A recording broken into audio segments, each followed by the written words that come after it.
एक ऐसे बदहाल, ढोंगी और खोखले मुल्क की जिसका नाम सुनते ही हर किसी के जहन में सिर्फ और सिर्फ तबाही, खून खराबा, छल कपट और फरेब की तस्वीर उभरती है। जी हाँ,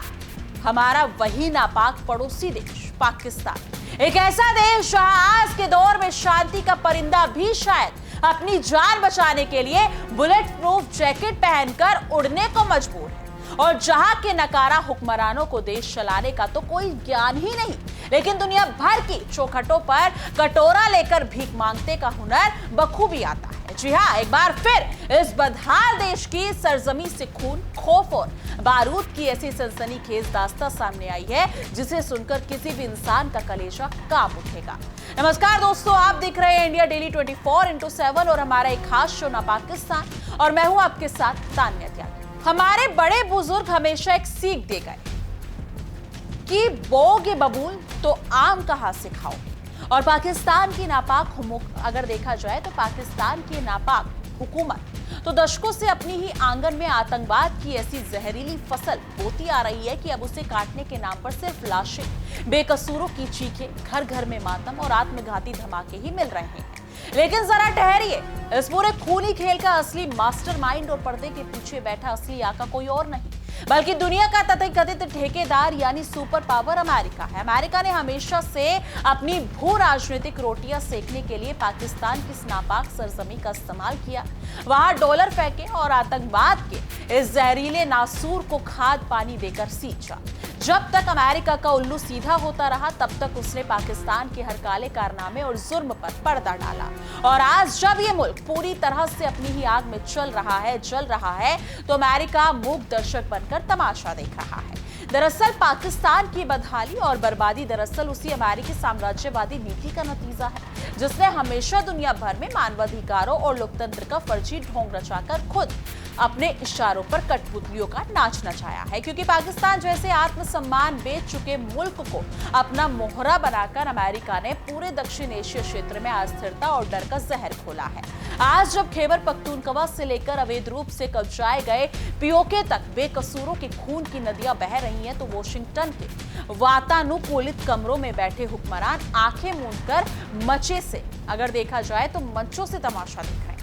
पाकिस्तान के हुक्मरान भी अमेरिका के दिए उसी बारूद के ढेर पर अकड़ कर बैठे थे, और अब जब वो बारूद उनके अपने ही घर के अंदर फटने लगा तो वो बिलबिला रहे हैं, क्योंकि अमेरिका के इस घिनौनी चाल और पाकिस्तान की नीच हरकतों ने मिलकर वहां की आम बेकसूर जनता का जीवन पूरी तरह नर्क बना दिया है। अमेरिका की शह पर पनपे और पले बड़े और इसी आतंक के खौफनाक अजगर ने अब पाकिस्तान के खैबर पख्तूनख्वा प्रांत के स्वांत जिले के अपना ताजा शिकार बनाया, जो एक बार फिर मौत का भयानक और दिल नहला देने वाला तांडव देखने को मिला है। दरअसल स्वात के काबल में एक बेहद जोरदार और घातक फिदाई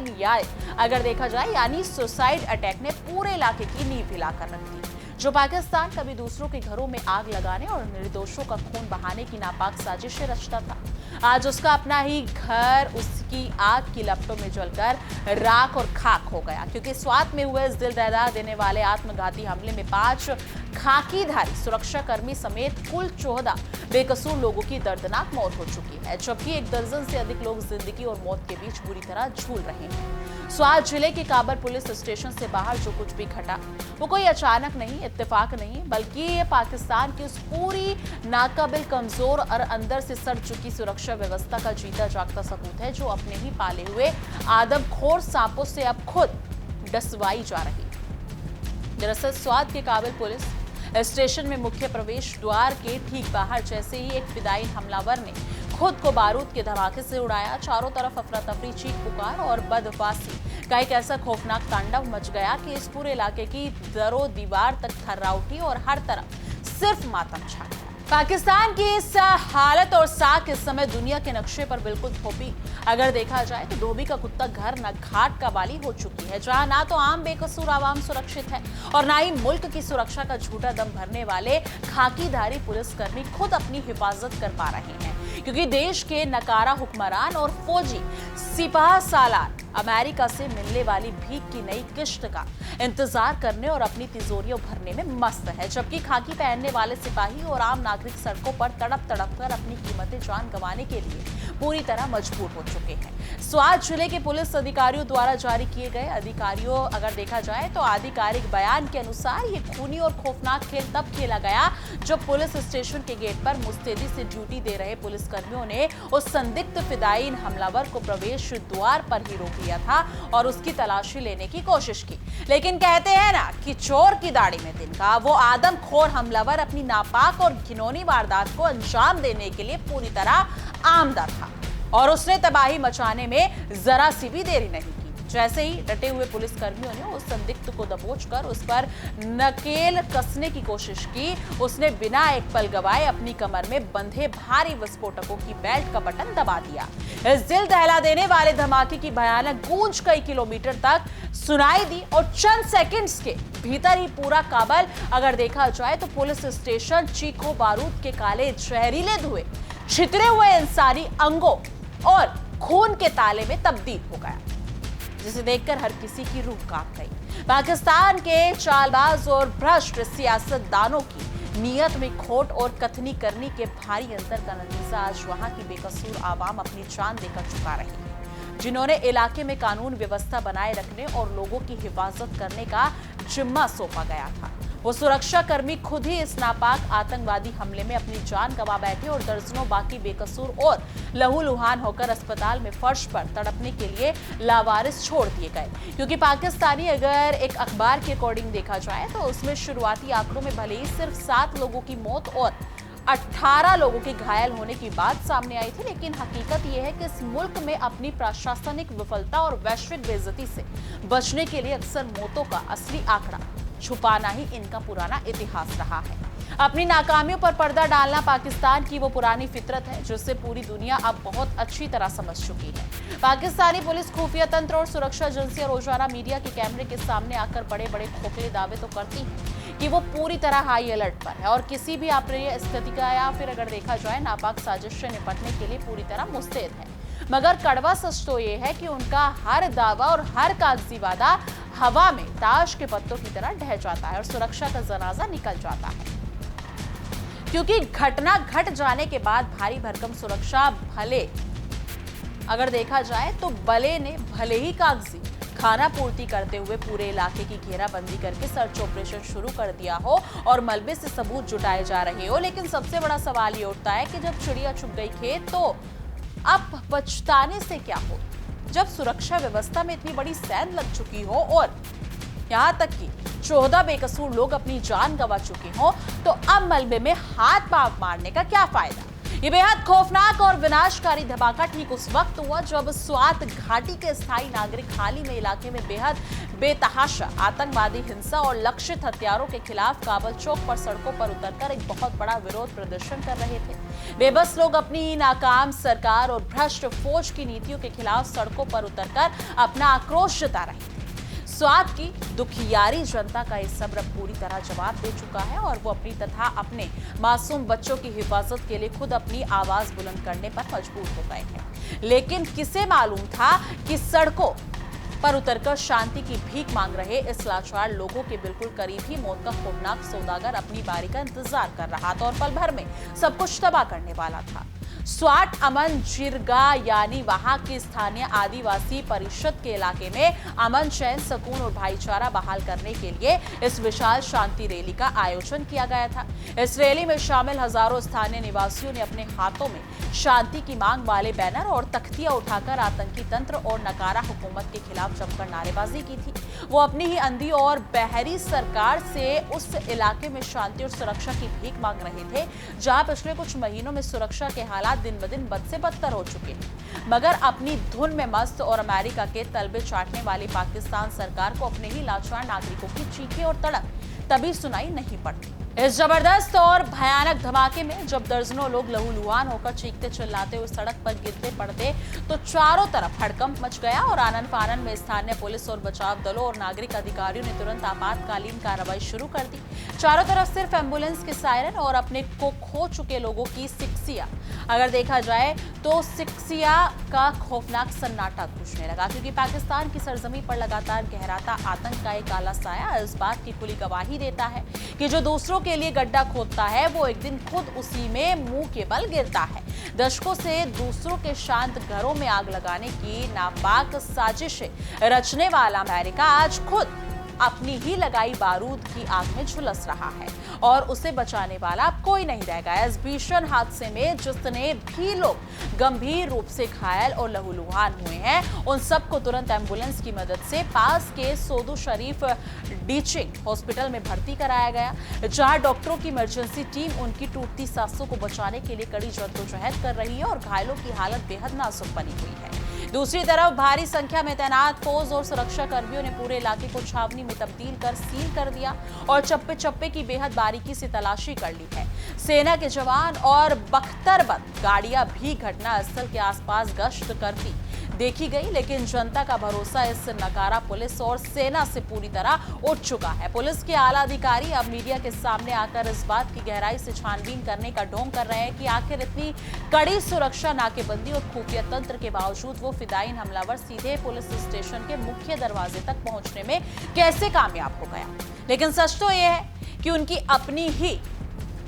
निकम्बेपन का नतीजा है, क्योंकि पाकिस्तान की खुफिया एजेंसियां और उनकी वर्दीधारी फौज सिर्फ अपनी सियासत चमकाने, तख्ता पलट करने और अपनी कठपुतली सरकारें गिराने बनाने में व्यस्त है, जबकि वहां की आम जनता हर रोज खून के आंसू रोने और अपने बेकसूर अपनों की लाशें उठाने और पूरी तरह विवश है। उनका ध्यान देश की सुरक्षा पर नहीं बल्कि सिर्फ और सिर्फ तिजोरियों भरने पर है। यानी पाकिस्तान के ये मौका परस्त हुक्मरान अपनी नाकामी छिपाने के लिए हमेशा पाकिस्तान और पश्चिम आकाओं के आगे कटोरा लेकर हाथ फैलाने पहुंच जाते हैं। सुपर पावर अमेरिका भी अपनी भू राजनीति चालबाजियों से इस पूरे खेल में बराबर का हिस्सेदार रहा है, जो सिर्फ अपने मलबे के लिए आतंकवाद का इस्तेमाल करता है और काम निकल जाने के बाद टीले से पल्ला झाड़ देता है। यानी पाकिस्तान की बर्बादी, बदहाली और खूनी तांडव का ये सिलसिला सिर्फ खैबर पख्तूनख्वा तक ही सीमित नहीं, बल्कि उसके तथाकथित जिगर कहे जाने वाले अवैध रूप से कब्जाए गए क्षेत्र यानी पाकिस्तान के कब्जे वाले कश्मीर पीओके में भी इस वक्त गंदी सियासत और गुंडागर्दी का बाजार बेहद गर्म है, क्योंकि पीओके के चुनावों में शहबाज शरीफ की मौजूदा सरकार ने जिस तरह से धांधली, गुंडागर्दी, बूथ कैप्चरिंग और फर्जीवाड़े का नंगा नाच किया है, उसने पाकिस्तान के तथाकथित लोकतांत्रिक चेहरे का कच्चा चिट्ठा और असली सियाही रंग पूरी दुनिया के सामने बेनकाब कर दिया है। वहां लोकतंत्र की सारेआम धज्जियां उड़ाई जा रही है। एक तरफ तो उनका अपना मुल्क आतंकवाद और भुखमरी की भीषण आग में झुलस रहा है और दूसरी तरफ कुर्सी के भूखे पाकिस्तानी सियासतदान वोट चुराने और चुनाव में डकैती डालने में अपनी पूरी नंगी ताकत झोंक रहे हैं। इन्हें अपने नागरिकों के दर्द, भुखमरी और बहते खून में रत्ती भर भी लेना देना नहीं रह गया, क्योंकि पाकिस्तान के कब्जे वाले कश्मीर में हो रहे इन अत्यधिक विवादित चुनावों का दूसरा चरण बीते रविवार को संपन्न हुआ, जिसमें मुजफ्फराबाद डिवीजन की 9 में से 8 सीटों के अलावा शरणार्थी के लिए आरक्षित सभी 12 सीटों पर भारी तनाव के बीच वोटिंग कराई गई थी। यानी शरणार्थियों की सीधे अगर देखा जाए तो उनकी सीधी सीटों के लिए वोटिंग प्रक्रिया सुबह 8 बजे शुरू होकर शाम 5 बजे तक चली, जबकि मुजफ्फराबाद के हिंसक वारदाताओं और तनावपूर्ण माहौल को देखते हुए वोटिंग का समय 1 घंटा और बढ़ा दिया गया, जिसके बाद इस चुनावी नौटंकी का समय शाम 6 बजे तक जाकर खत्म हुआ। कुदरत की मार और पाकिस्तानी प्रशासन के कुप्रबंधन ने मिलकर इन चुनावों को और भी ज्यादा विवादित और पंगु बना दिया। भीषण बारिश और लगातार हो रहे लैंडस्लाइड यानी भूस्खलन के कारण कई दूर दराज इलाकों का सड़क संपर्क पूरी तरह कट गया और चारों तरफ आफत मच गई। यानी कि एक रिपोर्ट के अनुसार पीओके के मुख्य चुनाव आयुक्त गुलाम मुस्तफा मुगल ने खुद मीडिया के सामने आकर ये जानकारी दी कि आसमान से बरसती आफत यानी भारी बारिश की तरफ से LA-27 यानी कि मुजफ्फराबाद 1 सीट पर चुनाव प्रक्रिया को पूरी तरह से बीच में ही टालना पड़ गया। पहाड़ियों पर लगातार हो रहे खतरनाक भूस्खलन की वजह से पोलिंग का जरूरी सामान और बैलेट बॉक्स समय पर मतदान केंद्रों तक नहीं पहुंचाए जा सके, जिसके चलते कुटला के नाम से मशहूर इस इलाके में वोटिंग को 4 अगस्त तक के लिए मुलतवी यानी कि स्थगित कर दिया गया। इसी तरह LA-28 यानी मुजफ्फराबाद 11 और 2 निर्वाचन क्षेत्र में भी कुल 147 पोलिंग स्टेशनों में से 52 स्टेशनों पर मौसम की खराबी, भारी तबाही और प्रशासनिक बद इंतजामी के कारण वोटिंग रोकनी पड़ी, जिसे अब आगे की तारीखों के लिए बढ़ा दिया गया है। यानी कि अगर देखा जाए तो स्थिति काफी जटिल बनी हुई है और पाकिस्तान के राष्ट्रपति आसिफ अल जरदारी के बेटे और पूर्व विदेश मंत्री बिलावल भुट्टो जरदारी ने खुद अपनी ही सरकार के प्रधानमंत्री शहबाज शरीफ पर बेहद गंभीर, तीखे और सीधे हमलावर आरोप दागकर पूरे पाकिस्तान की सियासत में हलचल मचा दी और अपनी ही सरकार की पोल खोल कर रख दी। दरअसल बिलावल भुट्टो ने बिना किसी झिझक खुलकर कहा कि पीओके के चुनावों में उनकी सहयोगी पार्टी पीएमएलएन ने गुंडों ने खुलेआम वोट चुराए और लोकतंत्र की धज्जियां उड़ाई। सची कहा कि घर का भेदी लंका ढाए। अब जब अपने ही साझेदार एक दूसरे के कपड़ों पर कीचड़ उछाल रहे हैं तो दुनिया उनके इस ढोंग पर हंसेगी ही। दरअसल बिलावल भुट्टो जरदारी ने अपनी ही पार्टी के कार्यकर्ता पर हुए कातिलाना हमलों और धांधली के खिलाफ सोशल मीडिया प्लेटफॉर्म एक्स पर एक के बाद एक कई तीखे पोस्ट दागे और चुनाव में भारी धांधली होने के अपने पुराने आरोपों को बार बार दोहराया। दरअसल बिलावल ने अपनी ही सरकार पर सीधा निशाना साधते हुए पार्टी के क्षेत्रीय अध्यक्ष चौधरी लतीफ अकबर पर हुए कायराना हमले की कड़े शब्दों में निंदा की, जो खुद LA 31 सीट से पार्टी के आधिकारिक प्रत्याशी भी हैं और उन पर दिन दहाड़े हमला किया गया। यानी कि इस हमले के पीछे बिलावल के सीधे तौर पर अपनी सहयोगी पार्टी पीएमएलएन ने उपद्रवी तत्वों और गुंडों का हाथ होने का सीधा आरोप लगाया। उन्होंने खौफनाक खुलासा किया कि उसकी चुनावी क्षेत्र में पीपीपी के एक निष्ठावान कार्यकर्ता मुश्ताक शाह की बेरहमी से हत्या कर दी गई। दरअसल बिलावल ने भारी गुस्से में गुजरते हुए कहा कि पीएमएलएन गोलियां, लाठियां और जबरदस्ती के बल पर कश्मीर के मासूम लोगों के वोट चुरा रही है। अब जब मुल्क के हुक्मरान ही डाकू बन जाए तो फिर बेकसूर जनता इंसाफ की उम्मीद किससे लगाए। दरअसल पीपीपी चेयरमैन ने चुनाव आयोग के सामने ये कड़ी मांग रखी कि चौधरी लतीफ अकबर पर हमला करने वाले दरिंदों और कार्यकर्ता मुश्ताक शाह के कातिलानों को तुरंत गिरफ्तार किया जाए। बिलावल ने कहा कि पीएमएलएन ने सियासत और इंसानियत की सारी सीमाएं लांघी। उन्होंने कहा कि मुजफ्फराबाद में पीपीपी की असूलों और सम्मान की राजनीति का मुकाबला पीएमएलएन की खुली धमकियां, धांधली और बंदूकों के जोर से हो रहा है। पीपीपी ने इस नंगेनाज के खिलाफ मुख्य चुनाव आयुक्त को बाकायदा लिखित शिकायत सौंपी है। दरअसल पाकिस्तान पीपल्स पार्टी यानी पीपीपी के वरिष्ठ नेता नैयर हुसैन बुखारी ने भी सारेआम प्रेस के सामने सनसनीखेज दावा किया कि इस चल रहे चुनावी सर्कस के दौरान हुए हिंसक झड़पों और हमलों में अब तक उनकी पार्टी के कम से कम 8 निर्दोष कार्यकर्ता गंभीर रूप से घायल हो चुके हैं। बुखारी ने अपनी साझा मनगढ़ंत और गठबंधन सरकार को आईना दिखाते हुए साफ साफ कहा कि पीओके में इस समय कानून व्यवस्था का पूरी तरह से जनाजा निकल चुका है और वहां संविधान की जगह सिर्फ लाठी और गुंडों का जंगल राज कायम हो चुका है, जहां कोई भी महफूज नहीं है। इस मुद्दे पर आपकी क्या कुछ राय है, कमेंट सेक्शन में जरूर साझा कीजिएगा। बाकी देश और दुनिया की तमाम बड़ी खबरों के लिए देखते रहिए इंडिया डेली 24x7 और हमारा एक खास शो न पाकिस्तान। देखिए इंडिया डेली 24/7 अब आपकी स्मार्ट टीवी पर। इंडिया डेली मौजूद है सभी डिजिटल प्लेटफॉर्म पर लाइव और लगातार। इंडिया डेली 24/7 हर दिन राष्ट्र को समर्पित।